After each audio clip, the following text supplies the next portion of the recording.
প্রথম কথা হচ্ছে আমি গণক না, সুতরাং বলতে পারবো না কোন দিন এটা হচ্ছে, যে প্রধানমন্ত্রীকে মাননীয় প্রধানমন্ত্রীকে ব্রিক্সে দেওয়া হয়নি। না, 5 আগস্টের ব্যাপারে আমাদের যে পজিশন আমরা ক্লিয়ারলি বলে দিয়েছি এবং সেটা গুরুত্বের সঙ্গে অনুধাবন করেছেন ভারতীয় কর্তৃপক্ষ। সেটা আমাকে গতকালকেও তারা জানিয়েছেন, আজকেও তারা প্রধানমন্ত্রীকে সেটা বলেছেন। মাননীয় প্রধানমন্ত্রী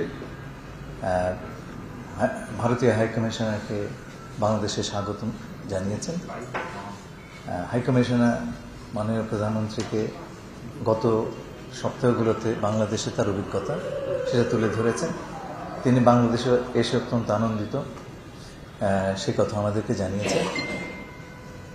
এছাড়া সংক্ষেপে কিছু বিষয় এসছে।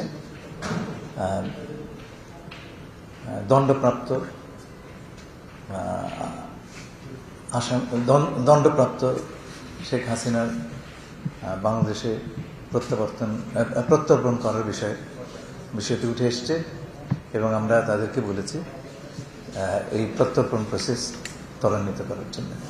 আমরা আশা করি ভারত এই ব্যাপারে পজিটিভলি সাড়া দেবে। এছাড়া শহীদ হাদির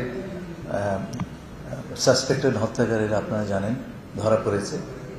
আমরা ভারত যে সমস্ত কাগজপত্র চেয়েছিল সবকিছু তাদের দিয়েছে। এই বিষয়টা এসছে আমাদের জন্য, এটা অত্যন্ত একটা সেন্সিটিভ বিষয় এবং আমরা বলেছি এই হত্যাকারীদেরকে যত দ্রুত সম্ভব আমাদের কাছে প্রত্যর্পণ করা। দুদেশের সম্পর্ক এগিয়ে নিয়ে যাওয়ার জন্য যে এনেবলিং এনভায়রনমেন্ট দরকার, সেই ধরনের পরিবেশ সৃষ্টির ব্যাপারে গুরুত্ব আরোপ করা হয়েছে। মোটা থেকে এগুলো খুব সংক্ষেপে আমরা বলেছি। এগুলো তো প্রধানমন্ত্রী পর্যায়ে আলোচনার নয়, এগুলো আমি গতকালকে তার সঙ্গে আমার সঙ্গে তার বিষয়ে আলাপ হয়েছে।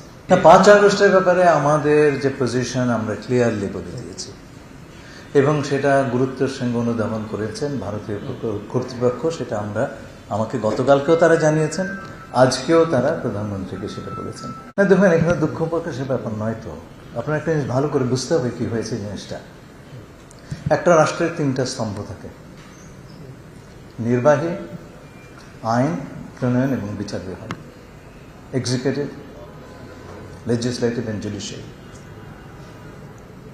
দণ্ডপ্রাপ্ত হাসিনা তার জায়গা হচ্ছে জুডিশিয়ারি। বাংলাদেশের একটা কম্পিটেন্ট কোর্ট তার বিচার করেছে, তাকে দণ্ড দিয়েছে। দণ্ডপ্রাপ্ত ব্যক্তির বিষয়ে কি হয়, তাকে কাস্টডিতে নেওয়া হয় এবং তার যদি কিছু বক্তব্য থাকে, আত্মপক্ষ সমর্থনের কিছু থাকে, সেটা আদালতে বলবে। তো 5 তারিখে হাসিনা যে কাজটি করেছে সেটা হচ্ছে বাংলাদেশের জুডিশিয়ারি রাষ্ট্রের একটি স্তম্ভ, তার প্রতি বৃদ্ধাঙ্গুষ্ঠে দেখিয়েছে এবং সেই কাজটি ভারত সরকার করতে দিয়েছে। সুতরাং আমরা এই কথাটা আমি গতকালকে বলেছি যে আমাদের রাষ্ট্রের পুরো কাঠামোর প্রতি আমরা চাই সারা বিশ্বের সকল দেশ শ্রদ্ধাশীল হোক এবং আমরা আশা করব আমাদের এই বিষয়টি ভারত সরকার অনুধাবন করবেন। আমার ধারণা হচ্ছে তাদের সঙ্গে কথা বলে তারা জিনিসটা বুঝতে পেরেছেন এবং আশা করব যে আমাদের রাষ্ট্রের কোনো স্তম্ভকে আন্ডারমাইন করার কিছু তারা আর করবেন না, এটা আমাদের প্রত্যাশা। এবং আমার তাদের সঙ্গে আমার যা কথা হয়েছে তাতে আমি কিছুটা হলেও আশ্বস্ত যে এই ঘটনার পুনরাবৃত্তি হবে না। প্রথম কথা হচ্ছে আমি গণক না, সুতরাং বলতে পারবো না কোন দিন এটা হচ্ছে। 2 নম্বর জিনিসটা হচ্ছে যে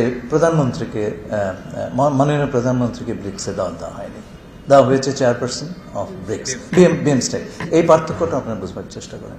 আচ্ছা, এর আগে ভারতীয় প্রধানমন্ত্রী মিস্টার নরেন্দ্র মোদী আমাদের মাননীয় প্রধানমন্ত্রীকে একটা চিঠি লিখেছিলেন এবং সেই চিঠিটি আমাদের সরকার গঠনের দিন হস্তান্তর করা হয়েছিল। সেখানে তিনি আমন্ত্রণ জানিয়েছেন।